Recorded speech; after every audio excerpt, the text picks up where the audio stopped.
Hello guys, welcome back to my channel LMN Academy.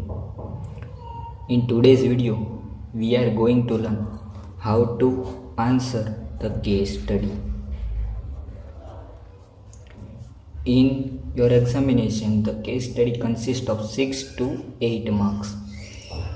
It is in VNSU that case study consists this much, but different university have different combination of marks and adjustment. अब हम देखेंगे कि case study को answer करने से पहले आपको क्या क्या करना है। First of all analyse the syllabus. आपके सिलेबस में जो जो चैप्टर है उसको आपको एनालाइज करना है।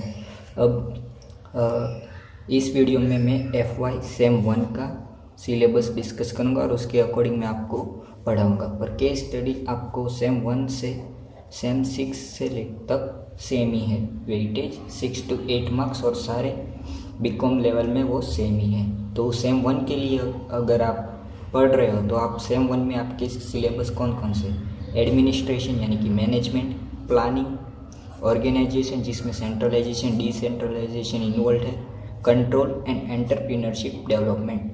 तो ये 5 चैप्टर है। इस चैप्टर में से ही केस स्टडी आएगी सेम 1 के लिए। अगर आप अदर सेमेस्टर के लिए पढ़ रहे हो तो आपके जो चैप्टर्स है उसके अकॉर्डिंग केस स्टडी बन के आएगी। अगर सपोज़ कि एडमिनिस्ट्रेशन में से केस स्टडी आई तो एडमिनिस्ट्रेशन में से कोई सवाल आएगा ही नहीं, और अगर आएगा तो 2 मार्क्स का आएगा। तो केस स्टडी का मेन बेनिफिट यही है कि केस स्टडी अगर जिस चैप्टर से आई तो उस चैप्टर में से कोई दूसरा क्वेश्चन आएगा ही नहीं, और अगर आएगा तो 2 मार्क्स का ही आएगा, क्योंकि किसी भी चैप्टर का वेटेज 25% से ज़्यादा है ही नहीं। तो इसके लिए आपको ये ध्यान रखना है कि अगर आप कोई चैप्टर स्किप कर रहे हो तो उस चैप्टर का पूरा एनालाइज करके जाना ही है, क्योंकि इस चैप्टर में है क्या क्या है नहीं। अगर आपका किस्मत अच्छी हुई और अगर आपने जो चैप्टर स्किप किया यानी कि आपने एंटरप्रेन्योरशिप स्किप किया और उसकी केस स्टडी आ गई तो आपको ये सवाल तो आ जाएंगे, साथ ही केस स्टडी भी आप इजीली सॉल्व कर पाओगे। और ये एक ऐसा क्वेश्चन है जिसमें आपको 8 अगर आए तो उसमें से 6 इजीली आ जाएंगे, और 6 आए तो 4 to 5 आप इजीली स्कोर करोगे अगर आपने अच्छे से केस स्टडी अटेम्प्ट की तो केस स्टडी सॉल्व कैसे करेंगे। आपने एनालाइज कर लिया कि इस चैप्टर एडमिनिस्ट्रेशन में क्या है, मैनेजर रोल्स है, प्लानिंग है, फिर प्लानिंग में क्या है कि भाई स्ट्रेटेजिक प्लानिंग है, फिर टाइप्स ऑफ प्लानिंग है ऐसा, फिर ऑर्गेनाइजेशन में types of organisation, structure of organisation, फिर सेंट्रलाइजेशन का मीनिंग क्या है, वो यानी कि अथॉरिटी सिर्फ 1 पर्सन के पास होती है और सारे अदर एम्प्लॉयज़ को फॉलो करना है। डिसेंट्रलाइजेशन में सबके पास according to their work authority होती है। फिर कंट्रोल क्या है, टेक्निक्स ऑफ कंट्रोल क्या है, फिर एंटरप्रेन्योरशिप डेवलपमेंट क्या है, एंटरप्रेन्योर का मीनिंग क्या है, ये सब आपने पढ़ लिया। फिर बस आपको केस स्टडी के लिए और एक्स्ट्रा कुछ पढ़ना ही नहीं है, सिर्फ आपको देखना है कि आपको केस स्टडी लिखना कैसे है। तो उसके लिए आपको पढ़ना पड़ेगा elements of case study. 6 marks या 8 मार्क्स में अगर आप केस स्टडी में डायरेक्ट आंसर लिख के आओगे तो कोई आपको 3 या 2 मार्क्स ही देगा ज़्यादा से ज़्यादा। आपको अगर ज़्यादा मार्क्स कवर करने हैं तो आपको मैं जो मेथड बताऊंगा उस मेथड से आपको केस सॉल्व करना है, आप इजीली मार्क्स गेन कर लोगे। तो फर्स्ट ऑफ ऑल लिखेंगे क्या, हम फैक्ट्स लिखेंगे कि फैक्ट्स यानी कि आपके केस में जो जो है वो सारे ट्रूथ्स आपको लिख देने की केस में है क्या क्या केस में क्या है, यानी कि सिचुएशन का एनालाइज करके पूरा आपको लिख देना है कि इस सिचुएशन में ये है। फिर प्रॉब्लम्स, अब केस आप देखेंगे तो हर केस में कोई ना कोई प्रॉब्लम होगी, तो आपको प्रॉब्लम के बारे में लिखना है 2 to 3 पॉइंट्स। फैक्ट्स में भी ऐसे आपको 4 पॉइंट्स लिख देने हैं, यानी कि ऐसे टॉपिक बना के आपको 2 to 3 लाइन्स में सारे 4 पॉइंट्स कवर करने हैं फैक्ट्स के। उसके बाद प्रॉब्लम्स के 2 to 3 पॉइंट्स, फिर आपको सॉल्यूशन लिखना है कि अगर केस में अगर आप एज अ मैनेजरियल रोल में हो, अगर आप मैनेजमेंट में लीड कर रहे हो तो आप क्या सॉल्यूशन सजेस्ट करोगे, तो आपको उसमें सॉल्यूशन अपना सजेस्ट करना है। फिर केस के बाद आपको क्वेश्चन एंड आंसर, क्वेश्चन दिए होंगे और आपको उसके आंसर लिखने हैं। एट लास्ट आपको क्वेश्चन एंड आंसर तभी लिखना है कि जब आप फैक्ट्स प्रॉब्लम एंड सॉल्यूशन लिखो, उसके बाद आपको नया हेडिंग क्वेश्चन एंड आंसर का हेडिंग मार के आपको सारे question and answer 4 to 6 line में अटेम्प्ट कर देना है और ऐसे आप केस स्टडी लिखोगे। तो ये था बेसिक थियरी आप कैसे केस स्टडी करोगे। अब मैं आपको VNSGO की मार्च 2018 की केस स्टडी पढ़ाऊंगा और उसको सॉल्व करके दिखाऊंगा, फिर आप बाकी की केस स्टडी की प्रैक्टिस किए बिना ही अटेम्प्ट कर पाओगे। तो ये रही केस स्टडी जो मार्च 2018 में VNSGO की सेम 1 की एग्जामिनेशन थी उसमें ली गई थी। तो पहले मैं केस पढ़ूंगा और उसके बाद आप ही सारे आंसर लिख दोगे। तो चलिए स्टार्ट करते हैं। Hindustan wool factory manufactures woollen clothes. It gets an order worth ₹1 crore for various woollen dresses from Bharat Ready-Made Stores with a condition to deliver the goods before 15 days of winter season। तो ये है first paragraph कि भाई Hindustan wool factory है जो गर्मियों के कपड़े बनाती है, उनको भारत रेडीमेड से 1 करोड़ का ऑर्डर मिला और जो उन्हें 15 डेज में पहुंचा देने विंटर सीजन स्टार्ट होने के पहले। The sales manager accepts the order and informs the production manager without mentioning the time regarding its delivery। अब सेल्स मैनेजर ऑर्डर एक्सेप्ट कर लेता है, प्रोडक्शन मैनेजर को उसके बारे में बता देता कि भाई हमें 1 करोड़ रुपीज़ का ऑर्डर मिला, पर वो जो कंडीशन थी 15 डेज़ की वो नहीं बताता। Next, the production department made arrangement regarding raw materials, production and storage of goods and manufacture the goods and delivered to Bharat by the end of winter season। Bharat Ready-Made Store refused to take the delivery of orders।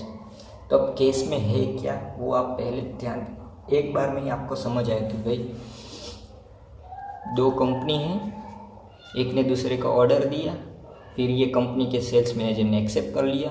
इसने बोला कि winter season start उसके 15 days पहले हमें order दे देना।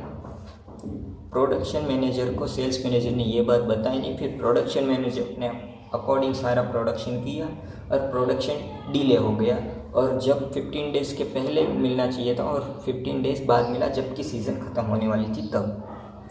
तो जाहिर है कि ये कंपनी एक्सेप्ट करेगी नहीं और कंपनी ने ऑर्डर कैंसिल कर दिया और फर्म को यानी कि ऑर्गेनाइजेशन को 1 करोड़ रुपीज़ का लॉस हुआ क्योंकि ऑर्डर एक्सेप्ट नहीं हुआ। तो ये है पूरा केस। अब फैक्ट्स प्रॉब्लम एंड सॉल्यूशन आप कैसे डिफाइन करोगे और कैसे लिखेंगे वो मैं आप बताऊंगा। तो आपने ये केस पढ़ लिया, अब चलते हैं आंसर के ऊपर। तो आपको बेसिक से स्टार्ट करके पूरा केस एक फैक्ट्स प्रॉब्लम एंड सॉल्यूशन के प्रोफॉर्मा में डिवाइड कर देना कि भाई फैक्ट्स क्या है। इस केस में एनालिसिस में हमें क्या मिला कि there are 2 firms, Hindustan woollen clothes and Bharat readymade clothes. Bharat readymade clothes gives the order of ₹1 crore to Hindustan woolen clothes with a condition that Hindustan will deliver the clothes before 15 days of winter season sale। Sales manager accepts the order and the company produce the goods and deliver after the season। Bharat readymade denied the order. तो ये है आपके 4 points जो आपको facts में लिखने थे, वो बहुत ही सिंपल थे वो। अब आएंगे प्रॉब्लम के ऊपर। अब आपने केस पढ़ा और आपको प्रॉब्लम दिखी, अब क्या प्रॉब्लम थी वो मैं आपको केस के ज़रिए से बताऊं, फिर आपको लिखना कैसे है वो मैं बताऊंगा। अब प्रॉब्लम क्या थी केस में, वो मैनेजमेंट में 2 डिपार्टमेंट थे, सेल्स एंड प्रोडक्शन। तो सेल्स डिपार्टमेंट की ड्यूटी थी कि प्रोडक्शन वालों को बताना था कि आपको प्रोडक्शन 15 डेज बिफोर कंप्लीट करना है, तो वो पहले से ही ध्यान रखते और अच्छी तरीके से टाइम लिमिट में प्रोडक्शन कर देते। पर जब प्रोडक्शन मैनेजर अवेयर ही नहीं था कि उसको डिलीवरी पीरियड पता ही नहीं था, तो इसलिए उसने रेगुलर स्पीड से काम किया और ऑर्डर लेट फिनिश हुआ और उसी वजह से डिनाई हुआ ऑर्डर और कंपनी को लॉस हुआ।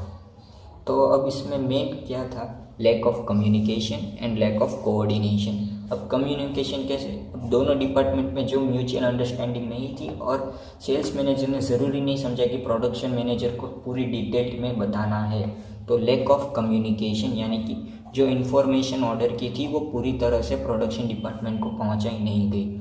फिर लैक ऑफ कोऑर्डिनेशन, अब जो दोनों डिपार्टमेंट थे उसमें अच्छा कोऑर्डिनेशन नहीं था, इसलिए इन्फॉर्मेशन अच्छी तरह से नहीं पहुंची। तो मैनेजर का जो काम होना चाहिए था कि दोनों डिपार्टमेंट में बीच में कोऑर्डिनेशन होना चाहिए, जो मैनेजमेंट में नहीं निकला। तो ये है 2 प्रॉब्लम इस केस में। फिर अब सॉल्यूशन के ऊपर आते हैं, जो मेन पॉइंट है केस स्टडी में। अब प्रॉब्लम से ही आपको सॉल्यूशन मिलेगा। जो प्रॉब्लम है उसको सॉल्व करने के लिए आप क्या करोगे, वो आपको एडवाइस बनानी है आपके मन से कि आप क्या सजेस्ट करोगे, और सारे सजेशन सारे स्टूडेंट्स के अलग अलग होते हैं। अब lack of communication and lack of coordination है, तो उसको सुधारने के लिए आप क्या करोगे, तो proper way of coordination must be establish so that harmony between 2 department must be there. अब हार्मोनी क्या, यानी कि सुलह होनी चाहिए दोनों डिपार्टमेंट के बीच में, एक सूत्रता होनी चाहिए, जो sales department and production department है। अगर दोनों डिपार्टमेंट एक दूसरे को सारी इन्फॉर्मेशन देते रहे कि मैंने इतनी सेल्स की, और फिर ये बोलेगा कि मैंने इतना प्रोडक्शन किया, ये दोनों इंटर रिलेट अपनी इन्फॉर्मेशन ट्रांसफ़र करते रहेंगे, तो दोनों का रिलेशनशिप भी स्ट्रॉन्ग होगा, कंपनी में वेस्टेज भी कम होगा। अगर प्रोडक्शन वाला प्रोडक्शन करता गया और सेल्स वाला सेल्स की ही नहीं, तो प्रोडक्शन में वेस्टेज होगा। तो अगर दोनों में रिलेशन अच्छे हुए तो हार्मोनी रहेगी, वो जितना प्रोडक्शन करता रहेगा वो सेल्स करता रहेगा, और उसके अकॉर्डिंग कंपनी की ग्रोथ चलती रहेगी, इसलिए प्रॉफिट में भी इंक्रीज होगा और टाइम भी सेव होगा, अगर दोनों में डिपार्टमेंट में कोऑर्डिनेशन रहा तो ये है फैक्ट्स, प्रॉब्लम एंड सॉल्यूशन। अब क्वेश्चन आंसर आपको लास्ट में लिखना है कि आपको फॉर्म में क्या प्रॉब्लम एंड क्या जो क्वेश्चन होंगे उसके अकॉर्डिंग आपको आंसर लिख देने हैं। तो देखते हैं question and answer.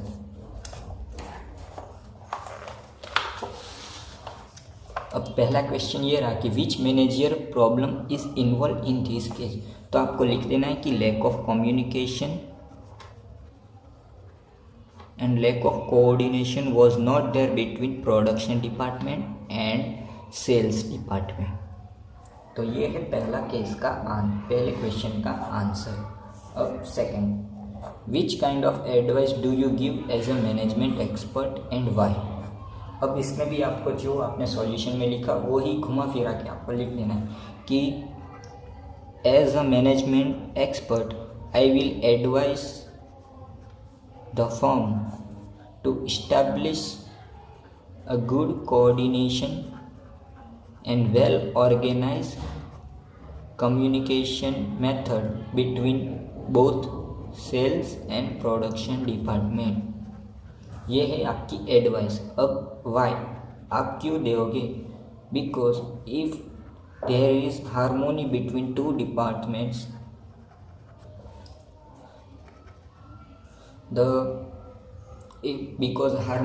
if there is harmony between 2 departments, the production and sales of units must be dealt with according to the market scenario, and wastage of raw materials will be reduced so that profits of company will rise, and the uncertainty like this case that the order denied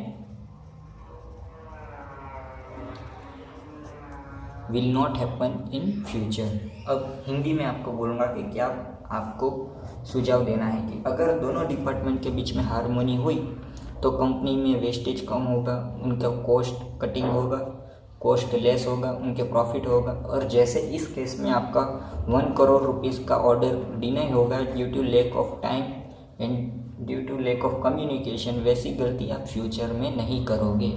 तो guys यही थी आपकी case study, बहुत ही easy and most covering marks. So that's it for today. If you have any doubts तो आप मुझे WhatsApp में डायरेक्ट चैट के थ्रू कर सकते हैं, क्योंकि अब टाइम कम है और मेरे भी कॉलेज स्टार्ट हो गई है, तो अब मेरे पास इतना टाइम नहीं है कि मैं एवरी डिटेल चैप्टर का वीडियो बनाऊं। तो इसलिए मैं जितने भी इम्पोर्टेंट आपकी क्वेरीज होगी वो मैं डायरेक्ट आपको व्हाट्सएप के थ्रू सॉल्व करता रहूँगा। So stay healthy and stay happy.